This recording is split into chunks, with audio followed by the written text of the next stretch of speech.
So today we are going to do a case study, which is Berkshire Hathaway. So we are going to deep dive only in this one company. So this company is like a giant. So it takes a lot of time and effort to actually like study the business model of this company. So you will get the summary version of this company right here in this webinar session. We always have an investment system, and the system is actually, it will look something like this as shown on the screen. So what happened is that every stock that we actually assess, whether it's BRK or any other stock, doesn't matter which country the stock is actually being listed, we have to filter these stocks, all these stocks through a process. All right. So this is the system. And the system actually consists of two main processes. Process number one, we will actually assess the fundamentals of the stock. So the outcome will be two. Number one, if it's good, then we'll go into process number two, which is valuation. Otherwise, if it's bad, since the company has bad fundamentals, so the thing is that why do we need to actually invest in companies that are poor in terms of their fundamentals? So if their fundamentals are bad, we just dismiss and let go. Okay. But if the fundamentals of the company is good, then we'll move into process number two. So process number two is whereby we will actually value the stock. So we want to actually like determine if the stock is undervalued, fairly valued, or overvalued.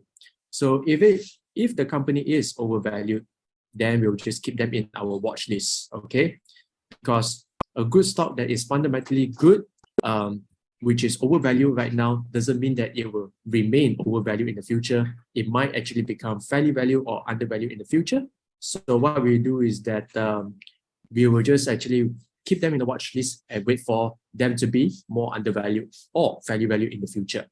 However, if we happen to find a stock that is fundamentally good and it's undervalued or fairly valued, then we may actually cherry pick some of these stocks and include them in our investment portfolio.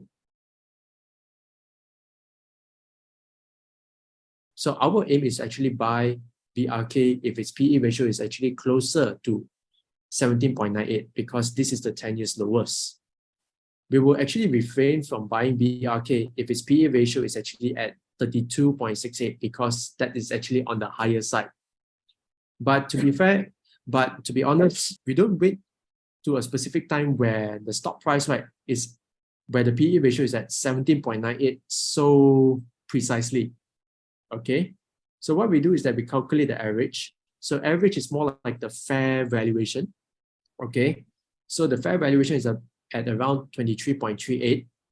So if let's say BRK is actually trading around 23, 22 in PE ratio, 22, 23, 24, then it's more or less on the fair side lah. So the key here is that if you want to get undervalued deals, then the better thing to do is to actually get BRK, let's say at a PE ratio of maybe 20, and I would say it's actually quite fair lah. All right. So that is actually how we actually use this PE ratio. So why no dividends? This is because for BRK, although they've generated 35 to 40 billion US dollars per annum in operating cash flows, they will love to actually use this to do the following.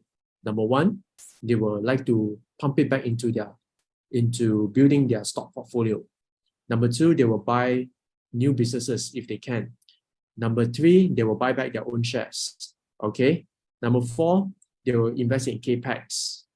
And if let's say they have any debts, they will of course they will use some of these operating cash flows to repay some debts.